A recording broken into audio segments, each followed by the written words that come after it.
बोलो श्री प्राणनाथ प्यारे की जय। श्री कृष्ण कन्हैया लाल की जय। श्री बैजूराज महारानी की जय। तीनों पूरी धाम की जय। श्री लालदास जी महाराज की जय। सर्वे सुंदर सा की जय। सदगुरु महाराज की जय। बोल बोल पंजे वाले की जय। प्रणाम। पूर्ण ब्रह्म परमात्मा सच्चिदानंद स्वरूप निष्कलंक बुद्ध अवतार મહામતી શ્રી પ્રાણનાથજી અને અહીં પધારેલા તમામ સુંદર સાથને કોટી કોટી મારા પ્રેમ પ્રણામ। હવે આજના સત્સંગની અંદર મહામતી શ્રી પ્રાણનાથજી આપણને કયામતની વાત કરે છે અને એમાં કહે છે કે ત્યારે કાનજી મહારાજ કહે છે કે કયામત એટલે હું, કેવી રીતે કયામતની વાત તમે કરો છો, કહે છે કાજી કહે છે મોમીનોને કે તમે કયામતની વાત કેવી રીતે કરો છો।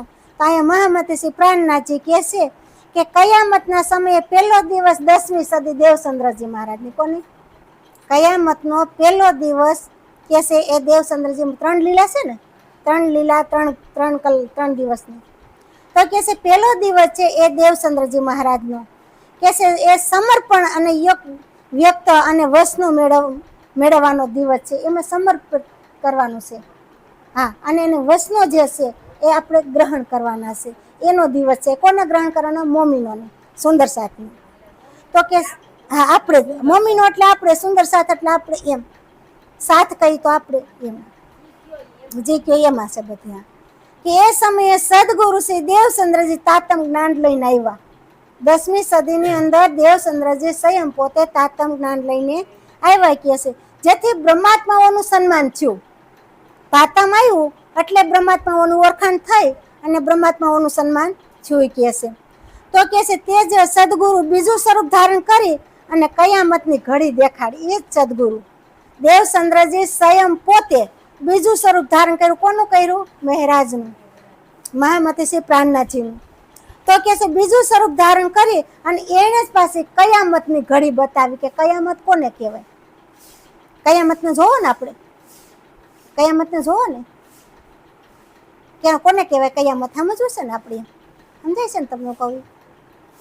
હું કવિ સંભળાય છે ને બધાને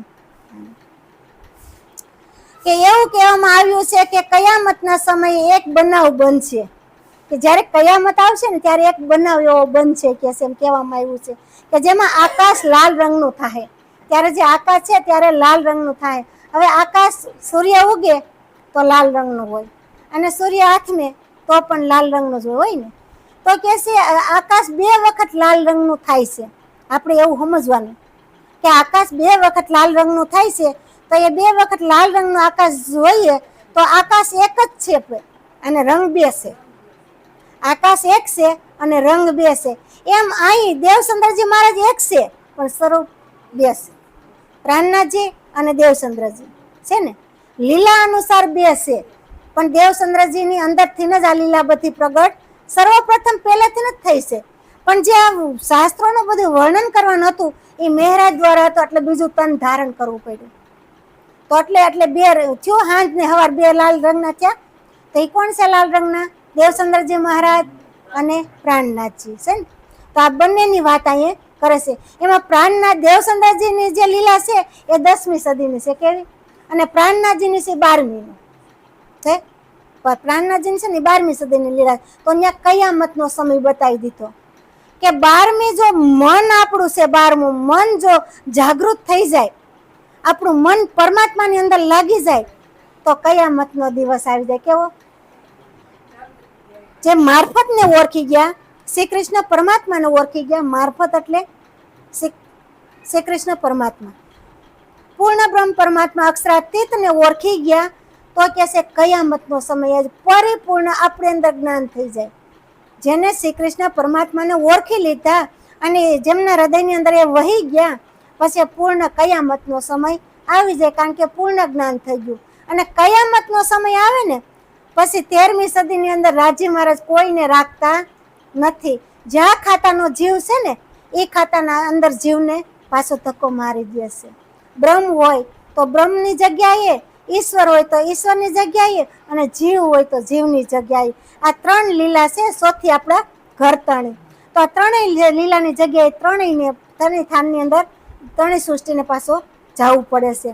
જો આપણે જાગૃત અવસ્થાની અંદર હોય તો પછી પરમધામની અંદર આપણે જઈ શકીશું, પણ જાગૃત અવસ્થામાં ન હોય તો પછી ઈશ્વર સૃષ્ટિ કે જીવ સૃષ્ટિ જે થાન હોય એ થાનની અંદર આપણને મોકલે છે. મહામતી શ્રી પ્રાણનાથજી કહે છે. તો કહે છે કે આ રીતે શ્રી દેવચંદ્રજી અને પ્રાણનાથજી બંને એક જ છે, એનું સ્વરૂપ કોઈ જુદું નથી. કહેવામાં પ્રાણનાથજી છે, પણ સ્વયં દેવચંદ્રજી સદગુરુ બનીને આવ્યા છે અને આપણને તાતમ જ્ઞાન લઈને આવ્યા છે. તાતમ જ્ઞાન એટલે નિજ નામ શ્રી કૃષ્ણજી તાતમ લઈને આવ્યા, નામ બતાવી દીધું. ને દેવચંદ્ર ત્યાં પૂછ્યું હતું ને, તમે કોણ ઘર કી ખસમ છો, કોના ઘરની નારી છો, ત્યારે નામ બતાવી દીધું છે ને કે નિજ નામ શ્રી કૃષ્ણજી. તો એવી રીતે એનું નામ આપણને બતાવી દીધું, નકર ઓળખાત કેમ આપણે? જો સ્વયં નામ ન ઓળખવું હોત, ન આપ્યું હોત શ્રી કૃષ્ણ પરમાત્મા પરમધામની અંદર, ત્યાં તો પ્રેમ હતો એટલે કોઈ નામ લેતા જ ન હોય. પરમધામની અંદર અહીંયા છે આપણે પતિ પત્ની આજ પેલા નામ લેતા, કોઈ ન લેતા લાવો ને લ્યો કેતા. એમ પરમધામની અંદર બધા પ્રેમમય છે, ત્યાં કોઈ પોતાના પતિનું કે પોતાની પત્નીનું નામ લેતા નથી. ત્યાં તો પ્રેમ સ્વરૂપ બધે પ્રેમમાં જ. ત્યાં કોઈનું હું તારું ને એવું મારું ત્યાં નથી. ત્યાં બધું અખંડ, ત્યાં પાંદડું ખરતું નથી. તો પરમધામની અંદર બધું અખંડ છે. એટલે દેવચંદ્રજી અને પ્રાણનાથજી કોઈ બીજું સ્વરૂપ નથી, એક જ સ્વરૂપ છે બંને. આ તો લીલા અનુસાર 2 સ્વરૂપ બતાવ્યા, એટલે કોઈને એવું નહીં વિચારવાનું કે પ્રાણનાથજી મોટા છે કે દેવચંદ્રજી મોટા છે. સ્વયં સદગુરુ દેવચંદ્રજી જ છે અને એ જ આ લીલા કરી રહ્યા છે બધી કે છે. તો કે આ લીલા અનુસાર 2 સ્વરૂપ ધારણ કર્યા, તો આ બંને સ્વરૂપ મળીને કયામતને જાહેર થઈ જાય. આ બંને સ્વરૂપ જ્યારે ભેગા થઈ જાય, એક થઈ જાય, ત્યારે કયામત જાહેર થઈ જાય કે છે.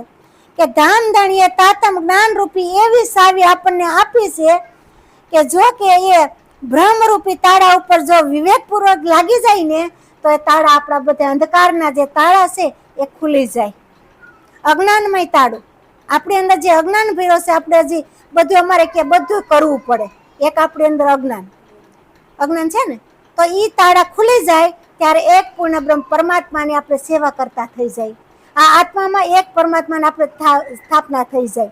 તો કહે છે કે એ આપણે વિવેકરૂપી જો સાવી લાગી જાય તો આપણો આત્મો ખુલી જાય. તો કહે છે પરંતુ બ્રહ્માત્માઓની જાગૃતિ તો ધામધણીના આદેશથી આધીન છે. આપણે બ્રહ્મ જ્ઞાનની જાગણી છે ને, એ હું કહું કે તમે કહો એનાથી જાગણી થાય નહીં. સ્વયં પરમાત્મા આવે અને એ તમને જાગૃત કરે તો તમે જાગૃત થઈ શકો. હવે અહીં હું બેઠી છું, હું બોલી રહી છું, બરોબર, તો સ્વયં અંદરથી તો પરમાત્મા જ બોલે છે, પણ એમાંથી શબ્દ જો તમારી હૃદયની અંદર કાંઈ ઉતરી ગયો તો આપણે જાગૃત થઈ જાય છે. કહેવા વાળા તો આવે, પણ લેવા વાળા એમાં જોઈ ને. મોંઘું હોય તો ઘણા નોય લઈ શકતા હોય, ઘણા સસ્તું જોતું હોય. આપણે શાકભાજી લેવા જઈએ તો એક સિંગ વધારે લઈ લઈએ, સસ્તું જોતું હોય, સારું જોતું હોય ને. એવું આમાં એવું હોય ને, આપણે સારું જોતું છે, સસ્તું જાય, પણ પરમાત્માનું સર્વશ્રેષ્ઠ નામ લેવા જાય તો બહુ મોંઘું હોય. શાકભાજી સારું લેવા જાય મોંઘું હોય કે ન હોય, પણ એમાં 5 આના મોંઘા દેવા પડતા હોય, રૂપિયા 2 રૂપિયા 5 રૂપિયા. તો આ થોડુંક મોંઘું છે, સોનું છે, એટલે આપણને થોડુંક મોંઘું પડે. પણ સત્ય નામ છે એ હંમેશા સત્ય રહેવાનું છે કે છે.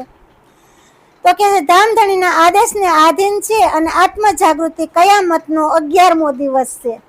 આત્મજાગૃતિનો કયામતનો 11મો દિવસ છે. જો આમાં દિવસ બતાવ્યો પાછો કે 11મો દિવસ છે. 11 દિવસની જ વાત કરે છે ને બધી. તો એમાં તો ઘણી સદીઓ બતાવી, વર્ષો બતાવ્યા, દિવસો બતાવ્યા, મહિના બતાવ્યા, એવું બધે આગળ લીલા અનુસાર બધું બતાવ્યું છે. પણ આમાં 11મો દિવસ બતાવ્યો છે કે છે. તો કે છે તેમને પરમાત્માના આદેશથી પણ પૂર્ણ પિસાણ રૂપે સવાર મારફતથી, હવારનું મારફત થયું. સવાર પડ્યું ને એને મારફત કહેવાય. શું કહેવાય? કે આપણો દિવસ વીગો, આપણને જ્ઞાન થઈ ગયું. અંધકાર હતું, અંધારું હતું, અંધારામાંથી આપણે અંજવારામાં આવ્યા તો આપણો દિવસ ઉગી ગયો. અંજવારામાં કેમ? અત્યાર સુધી આપણે કર્મકાંડના કામ કરતા જ આવ્યા. જેમ આપણે વડીલો કરતા હતા એમ જ આપણે કરવું પડે. આપણે એના આધાર ઉપર આપણે હાલી ગયા. પણ અહીંયા મહામતી શ્રી પ્રાણનાથજી વડીલ આવ્યા ને, એ કોઈને ખબર નથી. મેન વડીલ આવ્યા ને પ્રાણનાથજી, તો સ્વયં આપણા ધણીની ઓળખાણ કરાવે એનાથી વડીલ બીજું કોણ હોય? એ વડીલની માને ત્યાં કોઈ માનતા નથી. પણ કે અમારા વડવા જે કહી ગયા એ અમારે પાણી ઢોર આ તે જે કાર્ય કરવું હોય અમારે કરવું પડે એમ કહીએ. આપણે કહીએ ને હર બ્રહ્મની હોવું જો ખબર ન હોય એ બધા તો હજી પૂરું જ્ઞાન ન હોય એ તો કહે કે અમારે આ તો બધું કરવું જ પડે.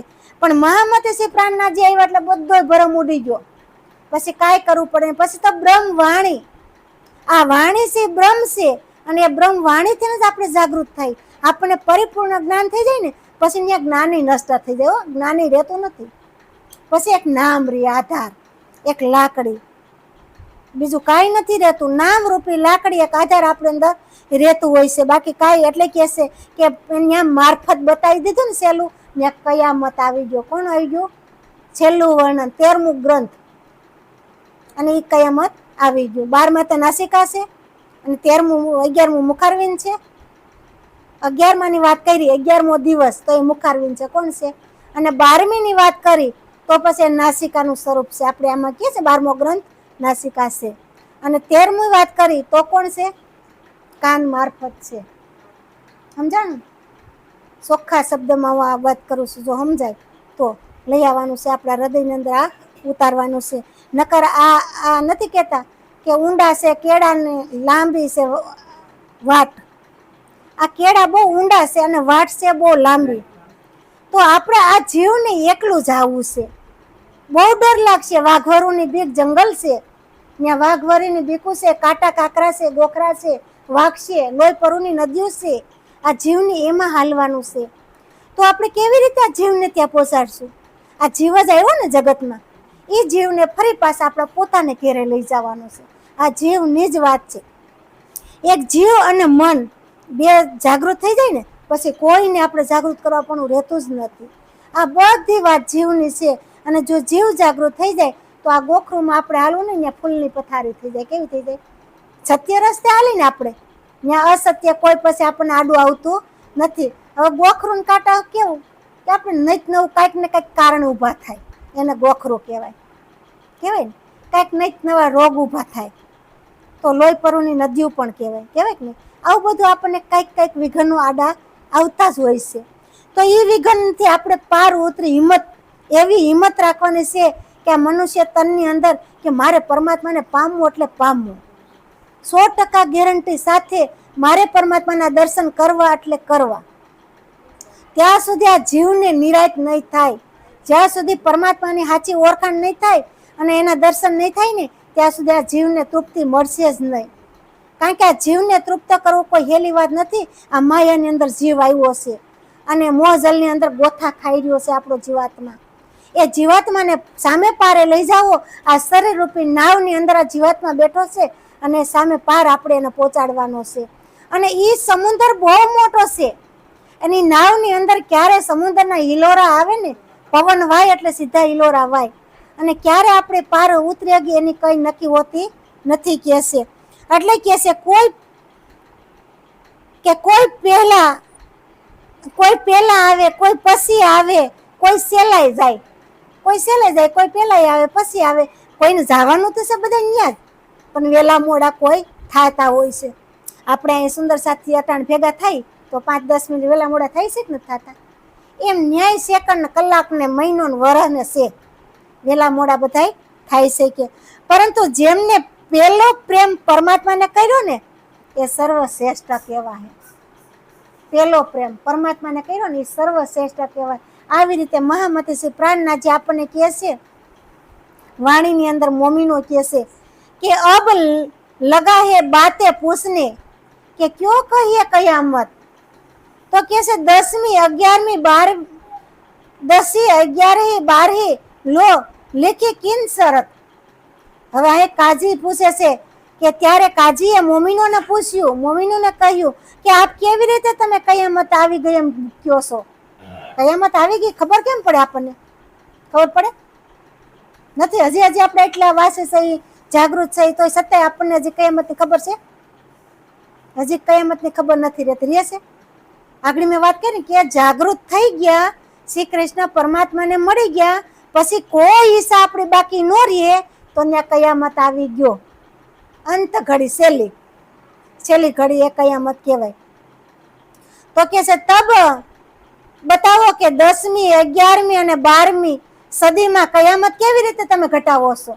કે તમે 10મી સદી, 11મી સદી, 12મી સદી, તો તમે કયામત કેવી રીતે ઘટાવશો? આ મોમીનોને કાજી પૂછે છે. ઔરંગઝેબનો જે માણસ છે કાજી, ઈ પૂછી રહ્યા છે. કે છે તબ જવાબ મોમીનોએ દિયા કે બાત બરહક કે મીને 10મી, 11મી, 12મી એ લીખી ઈશારતે હક. હવે કોણે લખ્યું? આ ઈશારો કોણે કર્યો? હકે કર્યો. તો હક કોણ છે? હક આદિ કોણ છે? રહસ્યમાં છે ને. તો કે છે ઈશારો હકે કર્યો. ત્યારે મોમીનોએ ઉત્તર આપ્યો કે આ મહત્વપૂર્ણ બાબત કુરાનના સાકેતિક રીતે લખાયેલું છે. આ કુરાનોમાં કે સંકેત આપ્યું છે અને કુરાનોમાં લખેલું છે. મોમીનો જવાબ આપે છે કાજીને કે આ બધું કુરાનની અંદર લખેલું છે. કે છે અને 10મી, 11મી, 12મી સદી સુધી કયામત થઈ જશે, આવું લખ્યું છે કુરાનની અંદર. એટલે અમે વાત કરી છે, કારણ કે સનદ લઈને આવ્યા છે ને, એ સનદ ગાય છે ને ત્યાં કણે, એટલે ત્યાં એમ વાત કરે છે કે આ કયામતની અંદર કયામતની વાત આમાં લખેલી છે. કે છે અને કહે છે કે 13મી સદીમાં કયામત સમય પ્રમાણિત નિશ્ચય રૂપથી દર્શાવવામાં આવ્યો છે.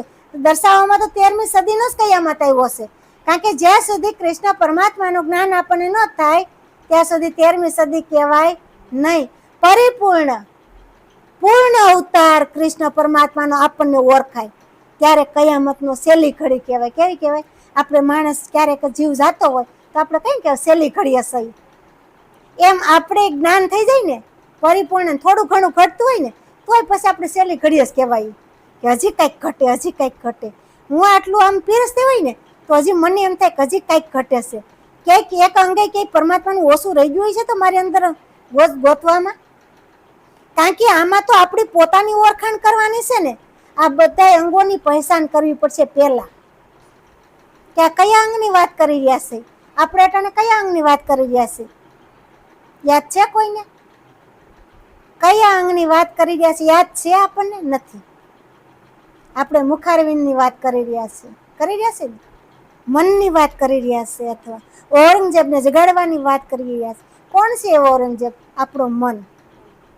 ઔરંગઝેબ કોઈ બીજો નથી. મન આપણું એટલું મેલું છે, કોઈ દી આપણને ધર્મ ઉપર હાલવા જ નથી દેતું.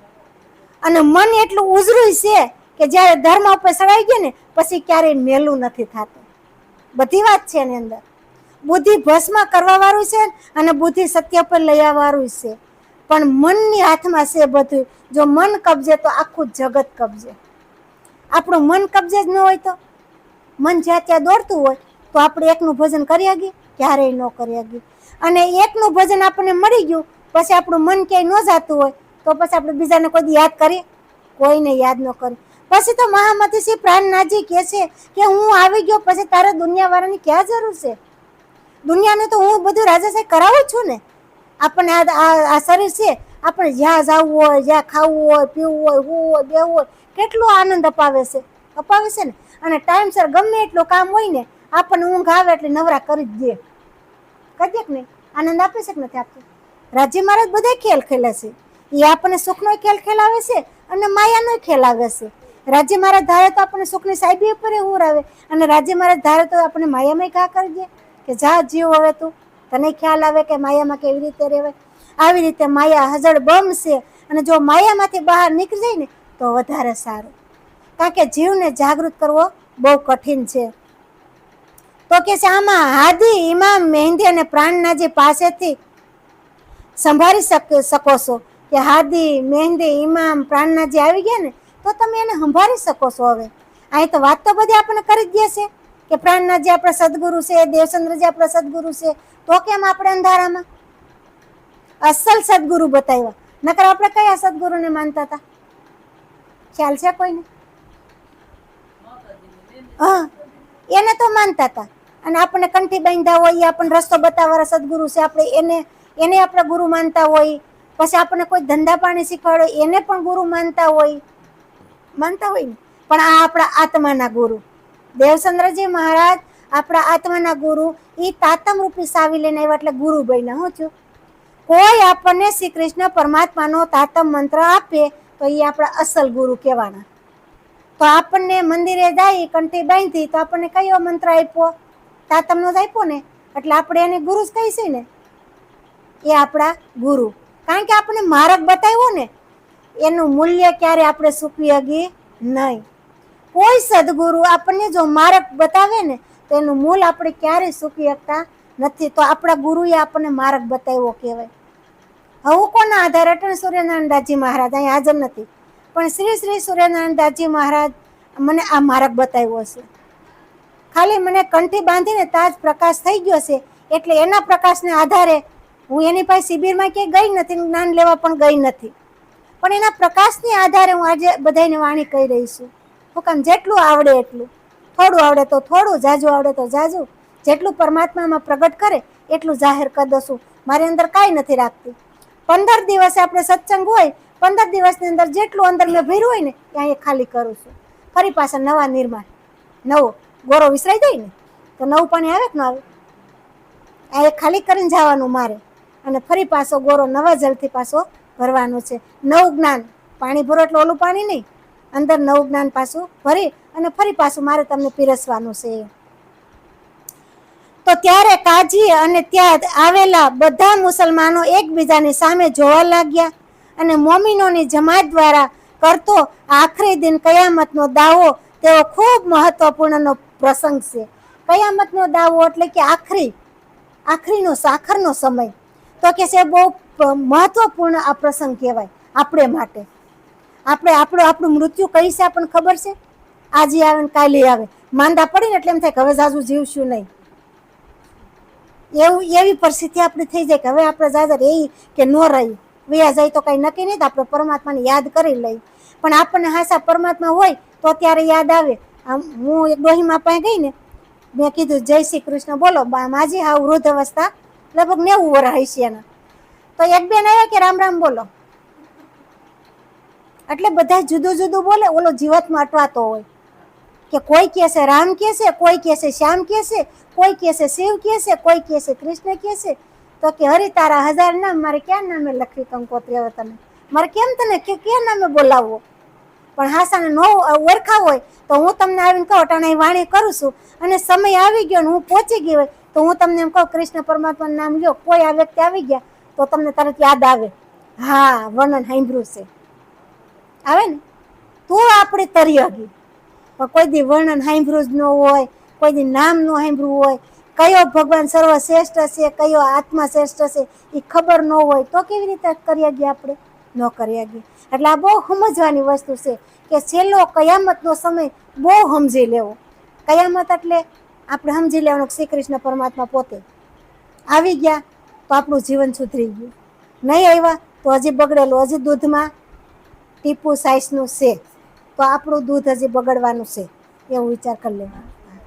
હા, શુદ્ધ દૂધ ત્યારે જ કહેવાય. કૃષ્ણ પરમાત્મા આવી જાય ત્યારે શુદ્ધ દૂધ આપણું કે શુદ્ધ જ્ઞાન, એને શુદ્ધ દૂધ કીધું. શીર નિરકો નથી કીધું, નિર્ણય કરું. દૂધ અને પાણીને દેવચંદ્રજી મહારાજ કહે હું અલગ કરીને બતાવી દઉં. પ્રાણનાથજી કહે છે ને, તો આ અલગ કરીને બતાવી દે કે શ્રી કૃષ્ણ પરમાત્મા અને માયા બંને અલગ કરીને અને આપણને બતાવી દે. એટલે આપણને સોખવટ કરી દીધી, તમારે કોને શરણે આ જીવાત્માને જવું? અહીંયા સોખવટ કરે છે કે આપણે જાવું તો શ્રી કૃષ્ણ પરમાત્મા જેવાને સદગુરુ બનાવી લ્યો. એવા ગુરુ જ્યારે મળે ને ત્યારે આપણો ભવપાર ઉતરી જાય. હા, એને ગુરુ બનાવો. કોઈ કહેવા વાળો તો કોઈ વિરલો આવ્યો જ છે, પણ આપણે ગુરુ બનાવવા તૈયાર નથી તો કેવા કહે તો છે ને, ગુરુ જ નથી બનાવતા તો આપણે પાછળ અપનાવો એને તો થાય. અપનાવી નહીં ત્યાં તો આપણને કાંઈ મળવાનું જ નથી. હવે તમને ઘી મળતું હોય પછી વેજીટેબલ લઈ આવીને ખાવો, સાચું ઘી મળતું હોય તો આપણી અંદર છે ને કે આપણને સાચું મળ્યું તો આપણે વેજીટેબલ ખવાય નહીં.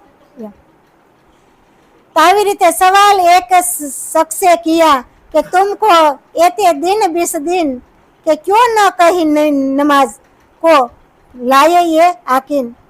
મુસલમાનોથી એક જણાએ સવાલ કર્યો, મુસલમાનના દરબારમાંથી એક જણાએ સવાલ કર્યો કે આપને આટલા દિવસ સુધી ઇસ્લામ પર યકીન લગાવ્યો, તમે યકીન તો કર્યો ઇસ્લામ ઉપર કહે છે, પરંતુ તમે ક્યારે નમાઝ તો પઢ્યો જ નહીં, નમાઝ ક્યારે પડતા જોયો નહીં કે. ત્યારે હવે મોમીનો જવાબ આપે છે, જોજો એવા આપણે થવાનું છે. હવે અહીં મોમીનો જવાબ આપશે પાસે કે તબ જવાબ મોમીનોએ દિયા કે અમારી નમાઝ કજા ન હોય કે જો મતલબ દુનિયા વાસ્તે કામ કિયા હોય સોએ, કે ત્યારે મોમીનોએ જવાબ આપ્યો કે અમારો નમાઝ કદાપી સમાપ્ત થતો જ નથી. હા, અમે ગમે કાર્ય કરે છે તો અમારા ધામના ધણી માટે કરી છે, તો અમારો નમાઝ જે કાંઈ છે એ સમાપ્ત થતો નથી કે છે. આપણા મોમીનો આવું જવાબ મુસલમાનને આપે છે.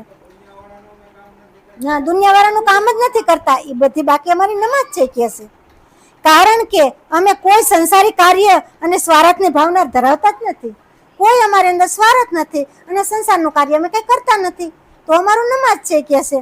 અને અમારી નમાઝ ક્યારે ભંગ થતી જ નથી, એટલે અમારી નમાઝ ક્યારે ભંગ થતી જ નથી. અમે તો એક પરમાત્માના ગુલામ બન્યા છીએ, અમે તો બીજા કોઈ જોતું નથી, એટલે અમારો નમાઝ છે એ ક્યારે ભંગ થતો નથી. નકર મુસલમાન લોકો 5 વખત નમાઝ પડતા હોય ને, એટલે એને કોઈ દી 12 મોમીનોને જોયા નહીં નમાઝ પડતા, એટલે એને કીધું કે તમે નમાઝ તો પડતા નથી, તો તમે કયામતની વાત કેમ કરી રહ્યા છો કે નહીં. એટલે અહીં મોમીનો એટલે કહેશે કે અહીં અમે કંઈ પણ કરીએ છીએ ને એ અમારી નમાઝ છે. અમે આપણે એટલે શું કરીએ છીએ? અહીંયા નમાઝ પઢી છે, નમાઝ છે. આપણે વાણી વાંચી છે ને તો એ આપણો નમાઝ છે કે છે. એટલે કે છે મોમીનો કહે છે કે અમે કાંઈ પણ કાર્ય કરીને તો એ અમારો નમાઝ છે. આરતી કરી, સેવા પૂજા કરી, નામ લઈ, એ આપણું બધું નમાઝ છે કે છે. તબ નમાઝ હે કજા હોવે જો હે હમ પકડે મુર્દાર અને હમ વાસ્તે દિન ઇસ્લામ કે કામ કરે પરવરદિગાર કે છે કે અમારી નમાઝ તો ત્યારે ભંગ થાય કે જ્યારે અમે ફની નસર દુનિયાની અંદર હોય. અમે દુનિયાની અંદર હોય ને ત્યારે અમારો નમાઝ કે છે ભંગ થાય. ત્યાં સુધી અમારો નમાઝ ક્યારે ભંગ થતો નથી, તો આપણો નમાઝ પણ ભંગ થવા દેવાનો નથી. આ મોમીનો કે છે. આપણે હિન્દુ 10 હિન્દુ છે અને 2 મુસલમાન છે, બધા 12 એક થઈ ગયા છે. અને એક જ અન્ન બધું ખાય છે, એમાં કોઈ જુદું અન્ન ખાતા નથી. હવે તો કે છે કે કયામત કે આ દુનિયાની ઈચ્છા પૂર્ણ કરવામાં પડ્યા હોઈએ તો અમે તો આ દિન ઇસ્લામ શ્રી નિજાનંદ સંપ્રદાય માટે ખુદાના નામ પર સમર્પિત થઈ ગયા છે. અમે તો કે નિજાનંદ સંપ્રદાય માટે અમે ખુદાના સલામતી આપી છે અને અમે એને સમર્પિત થઈ ગયા છે બધું. હવે અમારે કઈ બીજી જરૂર જ નથી, તો અમારી નમાઝ છે કે છે. તો કે છે તેથી અમારી નમાઝને કદી નુકસાન થતું જ નથી. અમારી નમાઝને ક્યારેય નુકસાન થતું નથી. અમે ઉઠતા, બેસતા, ચાલતા, ફરતા, ખાતા, પીતા, વાતો કરીને અમે તોય અમારો નમાઝ છે. ખાઈને પીને તોય અમારો નમાઝ છે. ઉઠી બેહી હુઈ તોય અમારો નમાઝ છે કે છે કરતા. અને ખુદાનું કાર્ય કરીએ છીએ અમે, ખાતા પીતા, ઉઠતા બેસતા, હુતા, અમે ખુદાનું જ કામ કરીએ છીએ. એ જ અમારો નમાઝ છે કે છે. તેથી અમારા તમામ કામો આપ નમાઝ જ સમજો. અમારા તમામ જે કામ છે ને એ કે છે તમે નમાઝ જ સમજો. અમે નમાઝ નથી પડતા એવું નથી. અમે જે કંઈ ખુદાના પરવરદિગાર છે, ખુદા છે, એનું કામ કરીએ છીએ ને એ અમારું પ્રણામ કરીએ છીએ, અમે એને જ નમીએ છીએ. એટલે અમારે બીજી કાંઈ જરૂર નથી કે છે. કે તબ કહ્યા એક દૂસરે સો દેવો ઇનકો જવાબ કે મોહે વારે સારે રહે તો મોગે રહે વિચાર કિતાબ. કે મોમીનોએ આવો ઉત્તર સાંભળી અને મુસલમાન એકબીજાને કહેવા લાગ્યા. મોમીનોનો આવો ઉત્તર સાંભળી એકબીજા કહેવા લાગ્યા કે હવે મોમીનોનો જવાબ દો. લ્યો, કાંઈ જવાબ રહ્યો નહીં. મુસલમાનો એકબીજા વિચાર કરે કે હવે હું કેવું આને, કાંઈ રહ્યું જ નહીં કહેવા. પણ એ તો કહે છે આ બધું અમારું નમાઝ જ છે અને અમારે તો 5 વખત નમાઝ પઢવું પડે છે. આ કોઈ નમાઝ પડતા નથી. એ તો ખાતા પીતા, ઉઠતા બેસતા એનું નમાઝ, વાણી વાંચતા વાતો કરે તો એનું નમાઝ કહે છે. હવે કે જવાબ આપો. લ્યો કહે છે. તો કહે છે કે સુનતા એ સૌ નિર્તર થયા, નિરાશ થઈ ગયા. આ સાંભળ્યું ને તો આ બધા મુસલમાનો નિરાશ થઈ ગયા. તેઓ કુરાનની આયતો પર વિચાર કરવા લાગ્યા, શુભ સાફ થઈ ગયા કે આવું બધું કુરાનની અંદર લખેલું છે. બોલો, કુરાન વાંચતા, કુરાનનું કાર્ય કરે છે. આપણી પાસે જેમ ભાગવત છે ને એમ એની પાસે કુરાન છે ને, તોય એને કુરાનની વાતની ખબર નહોતી. કારણ કે મહામતીસી પ્રાણનાથજી આવ્યા ને એટલે એને કુરાન બહાર પાડ્યું ને એટલે હિન્દુએ સીધું લઈ લીધું.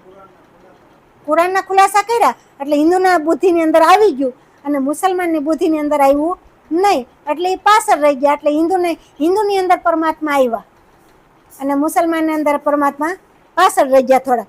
પરમાત્મા તો બધાને મળશે, એને મળશે ને આપણને મળશે, બધા એક જ છે. પણ આ લીલા અનુસાર આપણને બધી વાત કરી રહ્યા છે. કહે છે કે ત્રીજે દિવસે કાજીએ પુણ્ય ફરી પાછું, ત્રીજે દિવસે મોમીનોને ફરી પાછું પોતાના ઘરે બોલાવીને કહ્યું. કે છે કાજીએ ફરી પાછા મોમીનો હતા ને બહાર, એને ઘેરે બોલાવ્યા અને કહે છે કે તમે અનેક મને એવી સનંદ સંભળાવો કે જેને સાંભળીને મને ઇમામ મહેંદીની પહેચાન થઈ જાય. મને એવી સનંદ સંભળાવો કે મને ઇમામ મહેંદીની પહેચાન થઈ જાય. આ કેમ તમે કહેતા કે નંદબેન મને તમે એવો સત્સંગ કરો કે અમને રાજ્યની ઓળખાણ થઈ જાય, એમ ન્યાય મુસલમાન કહે છે કે એવી સનંદ અમને સમજાવો એટલે અમને પરમાત્માની ઓળખાણ થઈ જાય. કહે છે તો ઇમામ આવી જાય અને હું પણ મોમીનોની જમાતમાં પાછો સામેલ થઈ જાઉં. કાજી કહે છે હું મોમીનોની જમાતની અંદર સામેલ થાવ, એવું કંઈક કરો, એવું સમજાવો. કહે છે અમને. ત્યારે લખમન ભીમ બેઠા કે સુનાય એક સનંદ અને ઇમામ કે મિલાપ કી પર દેખે આ હૃદય અંધ. કે શ્રી લાલદાસજી તથા ભીમજી ભાઈએ બેસીને ઇમામ અને મિલાપની સનંદ સાંભળી. જે ઇમામ હતો, જે એનો મિલાપ પરમાત્માનો હતો, એની એને સનંદ સાંભળી, પરંતુ તેમની આત્માનો ધામનો કોઈ અંકુર નહોતો. તો કેવી રીતે જાગૃત થાય? હવે આમાં લાખો વાતો કરું તો ધામનો અંકુર ન હોય. માં તો ઘણા દિલ ખોલી ખોલીને કહેવાનું છે, હજી તો બાકી છે ઘણું, પણ અંકુર હશે એ લે, બાકી તો કોઈ લઈ ન હગે. હું તો ઘણું ભેરું કરવાની કોશિશ કરું, પણ આ રેણી કેણી પરમાત્માની એવી છે ને, એ કે એટલું જ કહેવું પડે. વધારે કાંઈ કહી શકતા એટલું જ આપણી અંદર ભરે, જાજુ ભરે નહીં કે આટલું જ આ સત્સંગની અંદર તમારે કહેવાનું છે, એટલું આપણે ભરી દઈએ. કે મિલાપ હુઆ મહેંદી સો તબ કહ્યા મહામતી નામ, અબ હુઈ જાહેર દેખા વતન ધામ. કે જ્યારે શ્રી ઇન્દ્રાવતીની આત્મા અલ્લાહ તાલા શ્રી રાજ્ય મહારાજ સાથે દિલ્હીથી અનુપ શહેર જતા રસ્તામાં મિલપ થયો. હવે ઇન્દ્રાવતીને દિલ્હીથી અનુપ શહેર જતા હતા ને, ત્યારે એને રાજ્ય મહારાજનો મિલાપ થયો પ્રાણનાથજીને. ઇન્દ્રાવતીનું સ્વરૂપ છે ને પ્રાણનાથજી, તો ઇન્દ્રાવતીની વાત કરી ત્યારે એને અલ્લાહ તાલાનો ભેટો થયો. કહે છે દિલ્હીથી અનુપ શહેર, યાદ રાખજો, મને યાદ ન હોય ને તો ત્યારે તમારે મને યાદ કરાવવાનું. હું ક્યાંક બોલતી હોય ને, કરાવવું પડે કે ન કરાવવું પડે? અને કદાચ હું ભૂલી ગઈ હોય તો તમારે મને યાદ કરાવવાનું કે હા, દિલ્હીથી અનુપ શહેર જતા પરમાત્મા મળ્યા હતા પ્રાણનાથજીને. બોલો છે પ્રાણનાથ પ્યારે કી જય. કે અનુપ શહેર જતા રસ્તામાં મિલન થયો ત્યારે અલ્લાહ તાલા તેઓની અંદર બિરાજમાન થયા. કહે છે અનુપ શહેર જતા અલ્લાહ તાલા ઇન્દ્રાવતીની અંદર બિરાજમાન થયા અને તેમને મહામતીનો કિતાબ બક્ષ્યો. ત્યારે મહામતી કહેવાણા. જ્યારે રાજ્ય મહારાજ એની દિલની અંદર આવ્યા ને ત્યારે મહામતી કહેવાના. એમ આપણી અંદર રાજ્ય મહારાજ આવે ત્યારે આપણે મહાન કહેવાય ને, ત્યાં સુધી કહેવાય નહીં. કહે છે ત્યારે આ પ્રમાણે શ્રી મહામતી દુનિયામાં જાહેર થયા. આ પ્રમાણે જ્યારે મહામતી કહેવાના ને બક્ષિસ મળી ને ત્યારે જાહેર થયા, ત્યાં સુધી જાહેર થયા નહોતા. કહે છે અને તેમની અંદર બિરાજમાન અક્ષરાતીતની શક્તિ અને પરમધામના દર્શન કર્યા. પછી અક્ષરાતીતની શક્તિ એની અંદર આવી અને પરમધામના દર્શન ઇન્દ્રાવતીને થયા. કોને થયા? ત્યાર પછી આ બધી બક્ષિસ એને મળી ત્યારે વાણીનું વર્ણન થયું અને કે જે શાસ્ત્રો પુરાણોનું આપણને જ્ઞાન આપ્યું ને તે પછી એ બધું જાહેર થયું. નથી આમના બેહો તમને, આમ રાખો. સરસ સાથની સેવા. પ્રણામ સાથજી. કે यह बात सुन के कहा है अब रखो है किताब. કે 3 ફેર હે પૂછા તે ઇનકે આબાબ. કે આ વાત સાંભળીને કાજીએ કહ્યું કે આપ હવે આ અમારી સનંદની કિતાબ બાજુમાં મૂકી દો. હવે કાજીએ વાત સાંભળીને એટલે કે હવે જે સનંદ કિતાબ છે ને એ બાજુમાં મૂકી દો. કેસ કારણ કે બધું સાંભળી લીધું, હવે કિતાબને બાજુ મૂકી દો. કેસ તેને 3 વાર પૂછ્યું કે ઇમામ મહેંદીનું મિલનનું રહસ્ય શું છે. 3 વખત પૂછીને કીધું કે ઇમામ મહેંદી આવ્યા એનું રહસ્ય શું છે. કોણ કહે છે? કાજી કહે છે. તો કહે છે કે ઇમામ અને મહેંદી મહામતીનો મિલાપ એ નિત્ય સત્ય છે. ઇમામ કહે છે ઇમામ અને મહેંદી એને મહામતી કહેવામાં આવ્યા છે એ તો કે સત્ય જ છે. કહે છે તો આ વાત સર્વશ્રેષ્ઠ છે. અને કાજીએ કહ્યું કે અમે લોકો પણ ઇમામ મહેંદીના પ્રગટ થવાની આશા રાખીને બેઠા છીએ, એમાં કોઈ શંકા જ નથી. હવે કાજી કહે અમે ઇમામ મહેંદી આવે ને તો અમારે એને મળવું જ છે. અમે અમારી કહે છે કે ઇમામ મહેંદી પ્રગટ થાય એવી આશા રાખીને બેઠા જ છે. કહે છે તો એમાં અમારે કોઈ શંકા નથી, અમે એની રાખીને બેઠા છીએ. આવી રીતે મહામતી શ્રી પ્રાણનાથજી કહે છે. પરંતુ ઇમામ મહેંદીને જાહેર થવાથી વાતને હમણાં આપને ગુપ્ત રાખો કે કોણ કહે છે? કાજી કહે છે કે ઇમામ મહેંદી જાહેર થવાના છે ને એ વાતને તમે ગુપ્ત રાખો. આ 12 મોમીનોને કહે છે કે આ વાતને તમે ગુપ્ત રાખો, તેમની પહેચાન હમણાં જાહેર કરશો નહીં.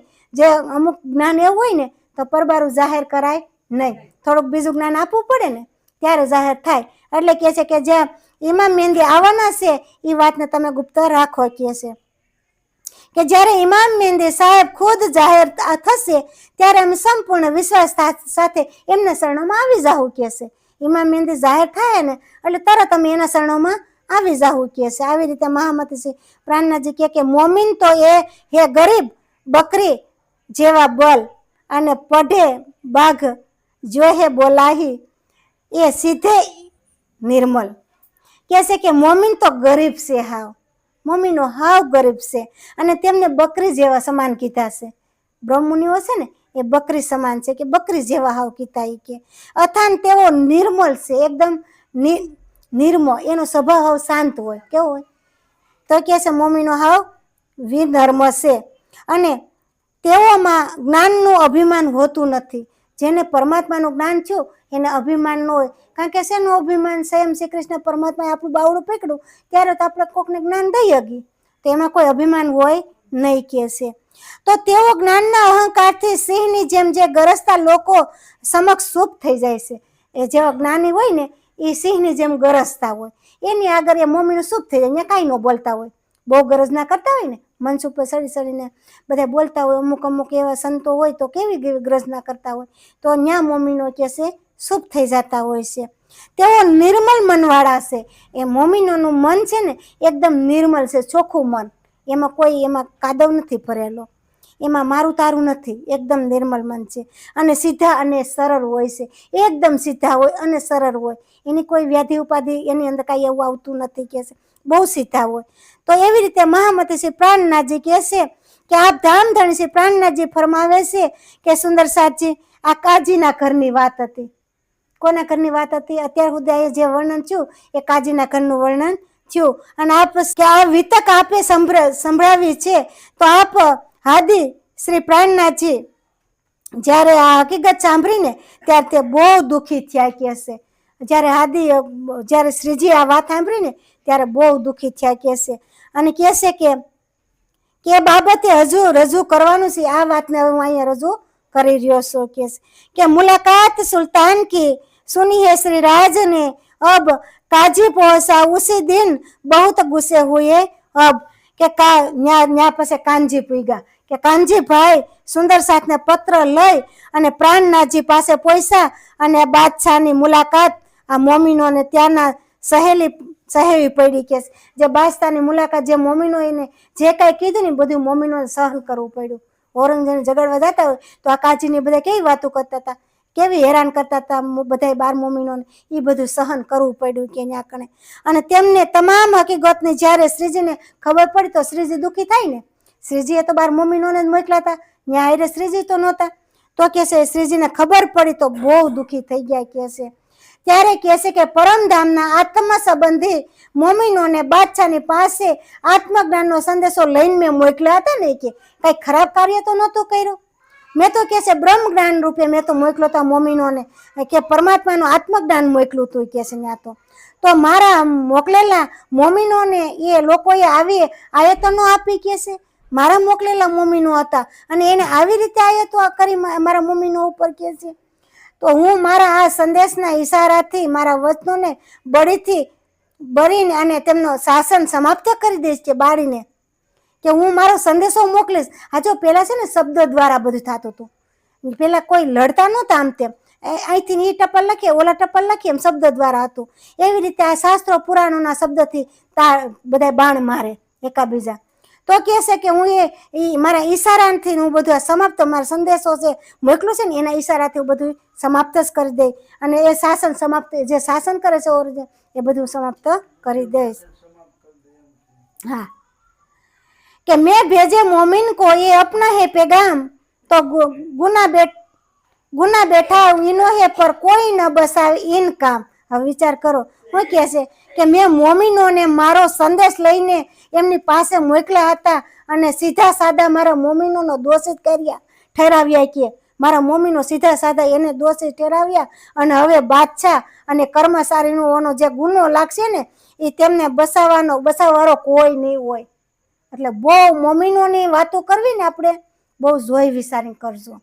જે શ્રી કૃષ્ણ પરમાત્માનું ભજન કરતા હોય ને એની કોઈ દી સંખ્યામાં કોઈ દી વાત કરવી નહીં. આ મોમીનોને જો એનો ગુનો લાગે જોરદાર કે છે. અને કે છે મોમીન ખુદાનો પેગામ લઈને ગયા હતા, કે મોમીનો કઈ આમ કોઈ ઝઘડવા થોડા ગયા હતા, એ તો મોમીનો તો કે ખુદાનો પેગામ લઈને ગયા હતા કે છે, અને તેમને માર્યા, મોમીનોને માર્યા હતા. એટલે કે છે તેને ખુદાએ મોમીનોને માર્યા ને એ ખુદાને માર્યા કહેવાય. કોને માર્યા કહેવાય? જો બ્રહ્મ મુનિઓને કોઈ મારે ને તો સ્વયં શ્રી કૃષ્ણ પરમાત્મા ખુદાને માર્યા કહેવાય. કોને માર્યા કહેવાય? એને કોઈ દી મરાય નહીં કે છે. એટલે આપણે નથી કહેતા કે બ્રાહ્મણ હોય ને, બ્રાહ્મણનું વસન સર્વશ્રેષ્ઠ હોય, એને આપણે પાછું ન વારી હગી. બ્રાહ્મણ આપણે ઓલા બ્રાહ્મણ આવે છે આપણે ઘરે કથા કરવાનું બધું, તો આપણે એનું કેટલું માન રાખીએ, કાંઈ એનું ખરાબ કરીએ ન કરી. એમ આપણે બ્રહ્મ મુનિઓ સહી અને કૃષ્ણ પરમાત્માની સેવા કરી એનું કોઈ ખરાબ કરે ને તો એનું ધનોત્પન્ન થઈ જાય, 100% ગેરંટી અહીંયા આપે છે, થઈ જાય. કેમ કે એને નિંદા કરી, એ નિંદા સ્વયં શ્રી કૃષ્ણ પરમાત્માની નિંદા થઈ. કોની? મોમીનોની જે નિંદા કરે એ સ્વયં શ્રી કૃષ્ણ પરમાત્માની નિંદા કહેવાય. તો પછી કનૈયો મૂકે કોઈને નહીં મૂકે કે છે. તો કે છે કે ગુના બદલે તેમને પ્રાયશ્ચિત કરવું પડશે. હવે જે કઈ ગુનો કર્યો છે ને એને બધું પ્રાયશ્ચિત કરવું પડશે. અને આવા બેઈમાન ગુનેગાર લોકોને અંતિમ વખતે આખી દુનિયા ધિકાર કરશે. આવા બેઈમાન ગુનેગાર છે ને એને આખી દુનિયા પછી ધિકાર કરે કે છે. અને એવા વચનો કુરાનમાં લખેલા છે, આ બધી વચનો કુરાનમાં લખેલું છે કે છે.